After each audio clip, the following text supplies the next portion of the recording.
ఆదికాండం 16వ అధ్యాయం.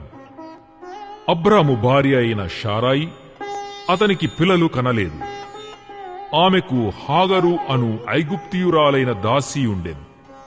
కాగా షారాయి, ఇదిగో నేను పిల్లలను కనకుండా యెహోవా చేసి ఉన్నాడు.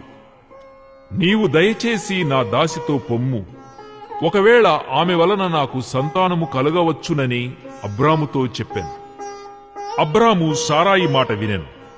కాబట్టి అబ్రాము కనాను దేశములో 10 ఏండ్లు కాపురమున్న తరువాత అబ్రాము భార్య అయిన సారాయి తన దాసి అయిన హాగరను ఐగుప్తీయురాలిని తీసుకొని తన పెనిమిటి అయిన అబ్రామునకు భార్యగా ఉండునట్లు అతనికిచ్చాను.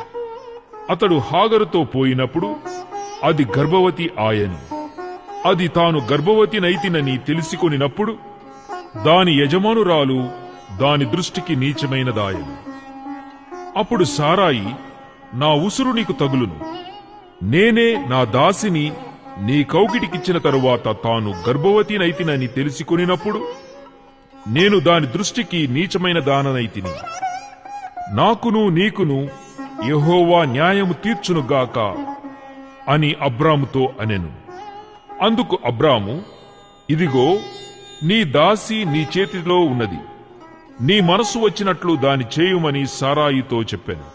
సారాయి దాని శ్రమ పెట్టినందున ఆమె యొద్ద నుండి అది పారిపోగా, యెహోవా దూత అరణ్యములో నీటి బుగ్గ యొద్ద అనగా షూరు మార్గములో బుగ్గ యొద్ద ఆమెను కనుగొని, సారాయి దాసివైన హాగరు, ఎక్కడ నుండి వచ్చితివి, ఎక్కడికి వెళ్ళుచున్నావని అడిగినందుకు అది, నా యజమానురాలైన సారయి యొద్ద నుండి పారిపోవుచున్నానెను.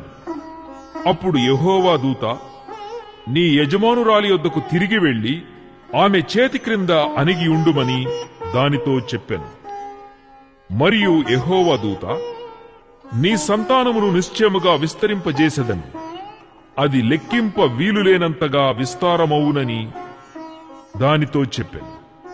మరియు యెహోవా దూత, ఇదిగో యెహోవా నీ మొరను వినెను, నీవు గర్భవతివై ఉన్నావు, నీవు కుమారుని కని అతనికి ఇష్మాయేలు అను పేరు పెట్టుదువు. అతడు అడవి గాడిద వంటి మనుష్యుడు, అతని చెయ్యి అందరికిని అందరి చేతులు అతనికిని విరోధముగా ఉండును.